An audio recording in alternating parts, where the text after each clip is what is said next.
Many Catholics do not know how and if the saints help the souls in purgatory. Today, I want to reveal to you a beautiful purgatory vision that shows an incredible showcase of this so that you can deepen your relationship with the saints, obtain their intercession for you more powerfully, and more specifically, to have them help you help the souls in purgatory. All of this will dramatically change how you pray to them. We're going to talk about this in today's video and more. If you'd like to support this channel in any way, please do so through Buy Me a Coffee.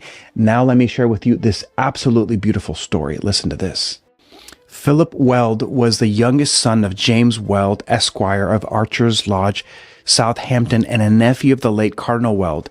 In 1842, he was sent by his father to St. Edmund's College near Ware in Hertfordshire for his education. He was a good, amiable boy and much beloved by his masters and fellow students. It chanced that April 16th, 1846 was a holiday at the college.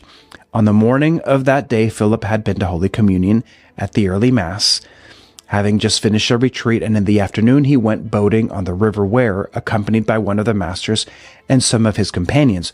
Boating was one of the sports which he always enjoyed particularly. After amusing themselves for some hours, the master remarked that it was time to return to the college, but Philip begged to have one more row. The master consented, and they rowed out to the accustomed turning point. On arriving there and on turning the boat, Philip accidentally fell into the river, and notwithstanding every effort to save him, he was drowned. The corpse was brought back to the college, and the very Reverend Dr. Cox, the president, as well as all the others, was terribly shocked and grieved to hear of the accident. He was very fond of Philip, and to be obliged to communicate the sad news to the boy's parents was a most painful duty. He could scarcely make up his mind whether to write by post or to send a messenger. At last he resolved to go himself to Southampton. Dr. Cox set off on the same afternoon, passed through London, and reached Southampton the next day. Thence he drove to Archer's Lodge, the residence of the Weld family, but before entering the grounds he saw Mr. Weld a short distance from his gate, walking toward the town. Dr. Cox immediately stopped the carriage, alighted, and was about to address Mr. Weld, when the latter prevented him by saying, "You need not speak one word, for I know that Philip is dead. Yesterday afternoon I was walking with my daughter Catherine, and we suddenly saw him. He was standing in the path on the opposite side of the turnpike road between two persons, one of whom was a youth dressed in a black robe. My daughter was the first to perceive them and exclaimed, 'Oh, Papa, did you ever see anyone so like Philip as that?' 'Like him,' I answered. 'Why, it is he.' Strange to say, she thought nothing of the circumstances than that we had beheld an extraordinary likeness of her brother. We walked toward these three figures. Philip was looking with a smiling, happy countenance at the young man in a black robe, who was not so tall as he. Suddenly they all vanished. I saw nothing but a countryman whom I had seen before through the three figures, which gave me the impression that they were spirits. I said nothing, however, to anyone, as I was fearful of alarming Mrs. Weld. I looked out anxiously for the post this morning. To my delight, no letter came. I forgot that letters from Ware came in the afternoon, and my fears were quieted, and I thought no more of the extraordinary circumstance until I saw you in the carriage outside my gate. Then everything returned to my mind, and I could not doubt but you came to tell me of the death of my dear boy." The story continues. The reader will easily imagine how inexpressibly astonished Dr. Cox was at this recital. He asked Mr. Weld if he had ever before seen the young man in the black robe. The gentleman replied that he had never before seen him, but that his countenance was so indelibly impressed on his memory that he was certain he should recognize him at once anywhere. About 4 months later, he and his family paid a visit to his brother in Lancashire. One day he walked with his daughter Catherine to the neighboring village of Chipping, and after attending a service at the church, called to see the priest. A few moments elapsed before the Reverend Father was at leisure to come to them, and while waiting they amused themselves by examining the prints hanging on the walls of the room. Suddenly Mr. Weld stopped before a picture which had no name that one could see written under it, as a frame covered the lower part, and exclaimed, "That is the person whom I saw with Philip. I do not know whose likeness this print is, but I'm certain that he is the one I saw with Philip." The priest entered the room a moment later and was immediately questioned by Mr. Weld concerning the print. He replied that it was a picture of Saint Stanislaus Kostka and supposed to be a very good likeness of the young saint. Mr. Weld was much moved at hearing this, for Saint Stanislaus was a member of the Society of Jesus, the Jesuits, and Mr. Weld's father, having been a great benefactor to the order, his family was supposed to be under the particular protection of the Jesuit saints. Now, that story reveals everything that we are going to understand. The first thing that it teaches us is that when we have a charitable love here on earth with some particular group or religious order in this case, because of that charity that we establish, we then have access to those saints' intercession in our lives, and particularly the moment of death, and presumably in purgatory. Now, remember, I've talked about how charity is like a highway. Some of us have a one-lane road. Not a lot gets through. We're not very charitable. But some of us have or should have like an 8-lane freeway where you've established so much charity by doing acts of charity, prayers, donations, sacrifices, etc.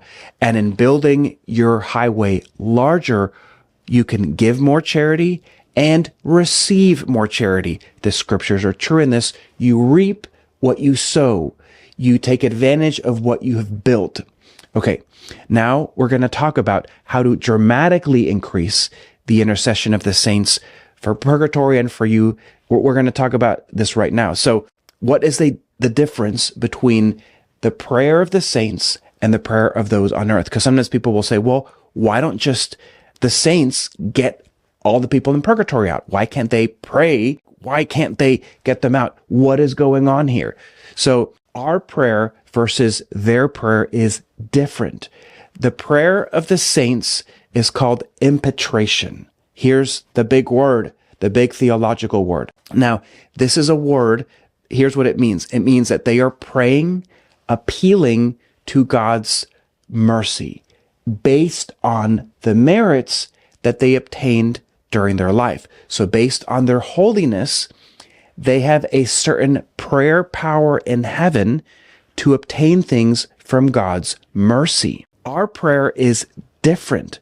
Our prayer is called satisfaction. We can also, through our merits, obtain things from God's mercy. However, we can also appeal to satisfaction. So the difference between our prayer and theirs is we can suffer. We can pay off God's debt or satisfy for debt. That is something that the saints can no longer do.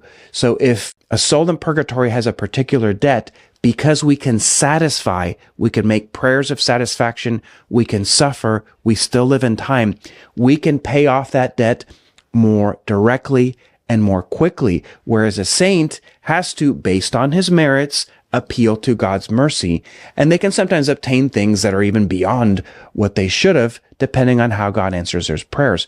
Those are the essential differences. Now, when we're talking about this, we need to understand a few things to make sense of why is it like that. It's the difference between justice and mercy. So justice is what you have a duty to do or what is owed to you. So in justice, you have a justice to care for and love your spouse and your children. So they, in justice, owe you their respect and their love. You don't owe or have to take care of your neighbor's children. You only have to take care of, in justice, your children. Now, if you go and take care of your neighbor's children, that would be called an act of mercy. Now, mercy is something that goes outside of what you owe or what is your duty to do. So for instance, we have in justice a duty to pray for the souls in purgatory from our family. In justice, we have to do that. That's our job. That's assigned to us. That's the least we could do. Now, if you go ahead and start praying for like every single soul in purgatory, you don't owe them that in justice. That's not your duty. That's completely an act of mercy, something that goes outside of what you were asked to do. Now, this interplay between justice and mercy is really interesting. We see it also play out in exorcisms. In exorcism and in spiritual warfare, you have imprecatory prayer and deprecatory prayer. These are the two essential types of prayers in spiritual warfare. Now, in justice, certain people can do imprecatory prayer, which is commanding the demon to leave. Now, we in justice can pray that type of prayer over our own bodies, or over people that are under us, or over things that we own, because in justice, those things, quote, belong to us. So for instance, a husband can pray that type of prayer over his wife, over his children, over himself, over his property. Father Ripperger has a whole chart that explains how this all works. And if I made a mistake, look at the chart and it'll clarify anything. We can't command a demon that's possessing our neighbor's house. In the same way that it's not owed to us to go and take care of his children. That's not within the realm of justice. So if there is a demon in our neighbor's house, we can't say in the name of Jesus, I command you, demon, to leave, because it's not our house. It's not ours. It's not our property. However, we can do deprecatory prayer, a prayer that appeals to God's mercy and implores God to deliver the situation. So we can pray and say, Lord Jesus, please have mercy. Please deliver this demon from this house. And we can pray and pray and pray. And our power to access God's mercy, a saint's power to do impetration, an ability to access God's mercy, depends on how merciful we have been here in this life. Jesus says, blessed are the merciful, for they shall obtain mercy. And you can go deeper into that by saying, to the degree that you have been merciful in this life, that's how much mercy you can obtain from God in the next life and in this life as well. Now I want to talk about a Saint Trinity prayer to greatly increase the saints' prayers for purgatory. We're going to get into that. So when you see in our faith, you see a series of trinities. And this is sort of important because when that's present, there's more power there. So the Holy Trinity, Father, Son, and Holy Spirit. We see this also with the Holy Family, Jesus, Mary, and Joseph. We see this also in certain elements of our faith, hope, and love. We see this with prayer, fasting, almsgiving. These sort of holy trinities are important because that something happens when those three things are present.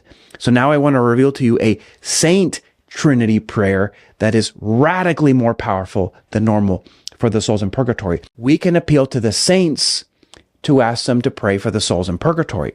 So typically, when we ask the saint's intercession, one way is to ask the saint to pray for you. And that's just kind of like one line. We can also have the saint pray for someone that you care about. But that just kind of forms an extended line. They're not just praying for you, they're praying for, so to speak, someone behind you.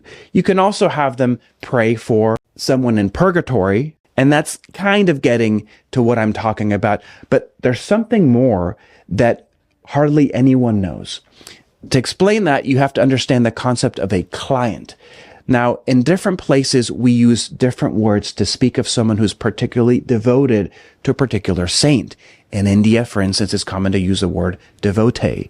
Or in this case, when I've been reading all of these stories from this one particular book that I'm going to put right here, they always use the word client. Now, a client of a saint is someone who is incredibly devoted to that saint during their life. So because that person in justice was incredibly devoted to that saint during their life, because of that, in purgatory, that saint has that person as a client. Every saint, Saint Joseph, the Blessed Mother, Saint Stanislaus Kostka, Saint Ignatius of Loyola, you name it, every single saint had people during their lives that were devoted during their life to that particular saint. These people become like spiritual children of the saint, or we could use the word client or devotee. So this is the kicker here. Not only should you ask the saint to pray for you, not only should you ask the saint to pray for you in purgatory, not only should you ask the saint to pray for your friends or to pray for other people that you may know of in purgatory, but I want you to pray for that saint's clients in purgatory. And when you do that, something incredibly powerful will happen. If you really want to get St. Joseph's powerful intercession for you and for your family in purgatory and here on earth, go and pray for the clients of St. Joseph in purgatory. Do you understand? Because St. Joseph can't do satisfactory prayer for his spiritual children in purgatory. None of the saints can. No matter how holy they are somewhat limited in their prayer, some more than others, because they cannot suffer. Even the Blessed Virgin Mary cannot suffer. So she needs your help. The saints need your help to free their clients in purgatory. You can go to any saint of your choosing. There's like 10,000 of them or more. And you could say, hey, you have spiritual children in purgatory. You have clients in purgatory. You can't suffer for them. I can. I need your help. Let me help you help your children so they can implore God's mercy for their children in purgatory. And you could suffer for their children in purgatory, uniting both things, uniting your satisfactory prayer to their prayer of impetration. When this Holy Trinity Saint prayer happens, you will see incredible things in your life. My friends, trust me when I say this, there is no more powerful way to obtain a saint's intercession for you than to pray for their clients in purgatory and to do them this favor. It will radically transform your relationship with them. If this video has helped you in any way, please subscribe and like and support this channel through Buy Me a Coffee. I'll see you in the next one.